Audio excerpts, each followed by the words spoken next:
हम संगीता ठाकुर स्वागत करै छी अपन यूट्यूब चैनल मिथिला के नगरिया में। मधुश्रावणी के चारम दिनक कथा सुनब। चारम दिन के कथा दूटा कथा अछि, सती के कथा आ पतिव्रता के कथा।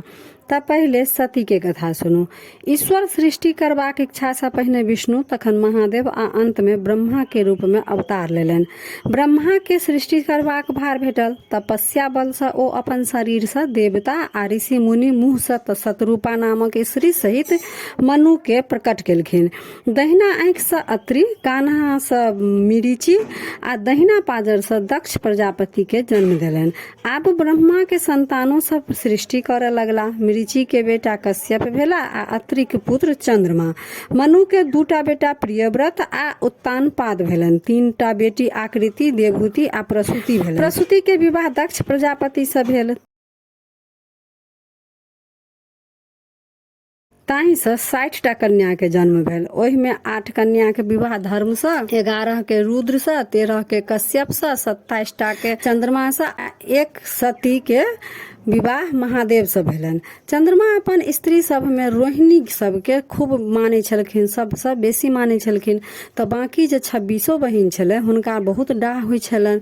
ओ सब अपन पिता दक्ष के आबि के उल्हन देलखिन। राजा दक्ष अपन जमाए के समझाबऽ गेलखिन कि सबके बराबर मानियो, बहुत बुझाबऽ के कोशिश केलखिन, लेकिन ओ निष्फल भेल। दक्ष क्रोध से हुनका श्राप दऽ देलनि, अहाँ के क्षय रोग भ जायत आ संपूर्ण शरीर गलऽ लागत। चंद्रमा के शरीर दिन ब दिन गलऽ लगलनि। ओ देवता सबसे गोहार लगलनि, किंतु केओ हुनकर रक्षा नहीं केलक। अंत में ओ अपन सारू महादेव के शरण में गेला। ताबत चंद्रमा के देह बहुत गलि गेल छलनि। किछुओ बचल रहे त महादेव हुनका कपार पर चढ़ा लेलकनि।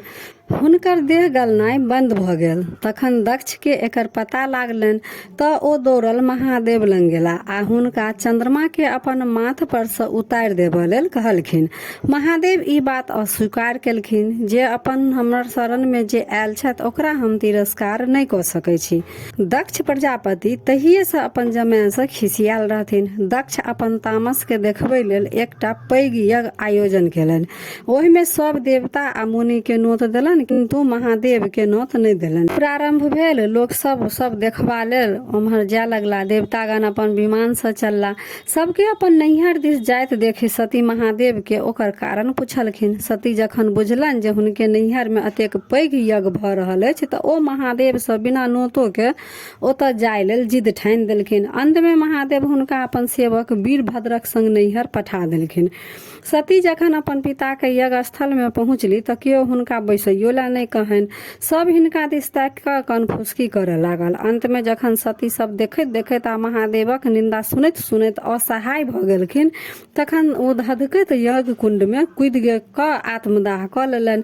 स्वाभाविक छल जे हुनकर संग वीरभद्र ओतऽ भारी उत्पात मचाबऽ लागल। दक्ष के गर्दन काटि देलकनि, यज्ञ मंडलक तहस नहस क देलक। देवता आ मुनिगण के सबके मारि भगोलक। देवता महादेव के जखन पता लागल त ओ ओतऽ पहुंच गेला। हुनका क्रोध में देखि क देवता सब कलजोर क्षमा प्रार्थी भेला। ओ सब कहलखिन जे अहाँ के अपमानित करबाक दंड दक्ष पाबि गेला। आब यदि यज्ञ संपन्न नहीं हैत त संसारक अनिष्ट भ जायत आ बिना यजमान जी ने यज्ञ कोना हैत, तै हेतु आब हुनका कहुना जियाओ।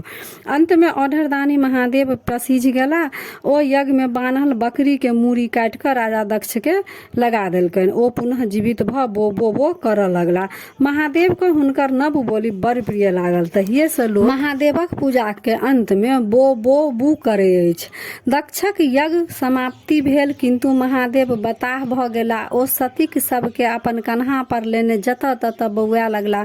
विष्णु भगवान ई स्थिति जखन नहीं सहल भेलनि तखन ओ अपन चक्र से सती के सबके काटि काटि क खसाबऽ लगला। सती के अंग सब जतऽ जतऽ भूमि पर खसल वएह सब सिद्धपीठ भ गेल अछि। विष्णु महादेव के परामर्श देलखिन जे ओ कठिन तपस्या करथिन। सती जखन पुनः जन्म लेती तखन ओ हुनका प्राप्त भ जेतनि। महादेव तखन कैलाश छोड़ि हिमालय के घनघोर जंगल में जाकर तपस्या में लीन भ गेला। त इएह रहा सती के कथा। आब दोसर कथा पतिव्रता के कथा सुनू।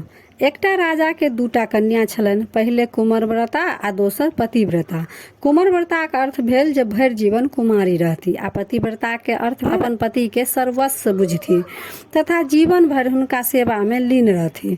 पति एक आज्ञानुसार सब कार्य करती। राजा पतिव्रताक विवाह एकटा राजकुमार से करा हुनका सासुर पठा देलनि। कुंवरव्रताक नंद वन में एकटा कुटी बना कऽ हुनका रहबाक व्यवस्था कऽ देलनि। एक दिन एकटा सिद्ध योगी ओहि वन में जाय छलाह। एकटा कौआ हुनका माथ पर चटक कऽ देलकनि। योगी क्रोध से कौआ के श्राप दऽ देलखिन। कौआ जरि कऽ भस्म भऽ गेल। साधु भीख मंगैत मंगैत पतिव्रताक ओतऽ नंदन वन में आगि लागि गेल छनि। ओहि वन में हमर बहिनक कुटी अछि, ओकरा बचा कऽ आउ, ताबत हम तुलसी के बेर दै छी, तखन भीख देब। साधु हुनका डरौलकनि, हमरा सँ जँ शीघ्र भिक्षा नहि देब तऽ श्राप दऽ देब। ताहि पर पतिव्रता कहलखिन, हम कौआ नहि छी जे अहाँ के श्राप सब भस्म भऽ जायब। ई सुनि साधु अवाक रहि गेला जे स्त्री तऽ हमरो सँ बेसी सिद्ध अछि। बाबाजी तुरंत नंदन वन गेला। ओतऽ ओ देखलखिन जे समस्त वन में आगि लागि गेल अछि, खाली कुंवरव्रताक कुटी पतिव्रता के प्रभुत्व से बाँचल अछि। बाबाजी जखन कुंवरव्रता के कहलखिन, अहाँ भरि जन्म कुमारी रहि कऽ तपस्या केलहुँ किंतु अपन कुटी के नहीं बचा सकलहुँ, अहाँ के कुटी पतिव्रताक प्रभाव से बाँचल, तऽ ई सिद्ध भेल जे कुंवरव्रताक सँ पैघ पतिव्रता भेल। ई सुनि कुंवरव्रता निश्चय केलनि जे ओहो विवाह कऽ पतिव्रता बनि जेती। भोर भेला पर जाहि पुरुषक दर्शन हुनका सबसँ पहिने हेतनि तिनके सँ विवाह कऽ लेता, ई मोन में सोचलथि। भोर भेला पर हुनका प्रथम नजर एकटा कुष्ठ रोगी पर पड़ल। ओकरा शरीर में कुष्ठ छलै लागि गेल, ओ गलल जाइ छलै। तैयो ओ निश्चय के अनुसार ओकरे से अपन विवाह केलथि, ओकरे अपन स्वामी बनेलथि। ओकरा अपन कुटी में आनि कऽ ओकर सेवा करऽ लगली। दिन राति स्वामी के सेवा करती किंतु स्वामी के रोग बढ़ले जाइन। अंत में एक दिन हुनकर पति कहि देलकनि जे आब हम बेसी दिन नहीं जियब, तैं हमरा तीर्थ करा दिअ। ओ अपन पति के ढाकी में लऽ माथ पर उठा विदा भेली। रास्ता में एकटा ऋषि सूली पर लटकल तपस्या करैत छलाह। पतिव्रता जखन अपन माथ पर से ढाकी उतारऽ लगली तऽ ऋषि के डाँड़ में चोट लागि गेलनि। हुनका समस्त शरीर कनकनाय लगलनि। ऋषि हुनका श्राप दऽ देलखिन आ जय स्वामी ला तू ऋषि के अत्येक कष्ट पहुँचेला, सूर्योदय से पहिले ही मरि जेथुन। ई सुनि हुनका बहुत दुख भेलनि आ ओहि ठाम बैस कऽ भगवान सूर्यक तपस्या करऽ लगली। ओ पहिनहु ततबा तपस्या केने छली जे हुनका विधवा होबाक असंभव छल। महात्मा के श्राप सँ पति मरि तऽ गेलखिन, तू सती के तपस्याक प्रभाव सँ ओ फेर जीवित आ हुनकर शरीर पूर्ण स्वस्थ भऽ गेल। तैं हेतु सती, सीता, सावित्री, अनसुईया, बिहुला आदि के गुणगान अखनियो धरि होइ अछि। यदि कोनो स्त्री मन सँ पति के सेवा करै छथि तऽ हुनका कोनो प्रकारक कलेश नहि रहै अछि। ओ सती, सीता, सावित्री जकाँ अमर बनि जाइ छथि। तऽ यह रहा पतिव्रताक कथा। तब वीडियो केहन लागल कमेंट जरूर करब आ नीक लागल तऽ लाइक, शेयर, सब्सक्राइब कऽ कऽ मैथिली भाषा के सपोर्ट जरूर करब। तऽ फेर उपस्थित होइ छी एकटा नया वीडियो के संग। ताबे तक जय मिथिला, जय मैथिली।